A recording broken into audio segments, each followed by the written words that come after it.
Hi guys, so mag-unboxing tayo nito.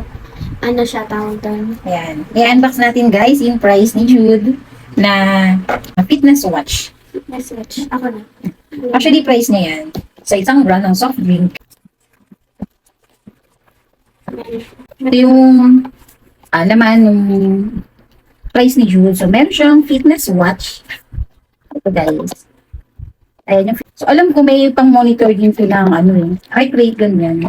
Sa ito charger. Kaya ito. Ano yun? Yung parang silica gel. Ang dami yung ano. Yung charger niya.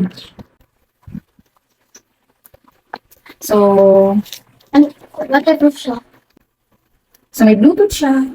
Actually, yung usually kasi pag umatin kami ng mga fan run, may mga binibigay na ganito. Pero, yung texture nitong bracelet niya, iba siya. So, iba yung texture ng original sa yung mga pinag-giveaway sa mga fan run. Ang ganda yung niya, quality We nito. don't know how to open it. Ano nito? Pero, si John Jude alam yan, ano po gamitin.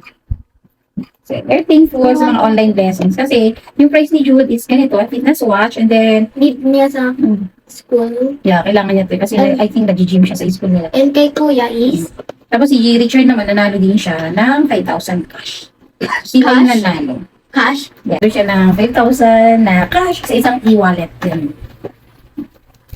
Tapos ito, yung price naman ni June. Ako hindi ako nanalo, guys. So yun, tara naman magkape. Congrats.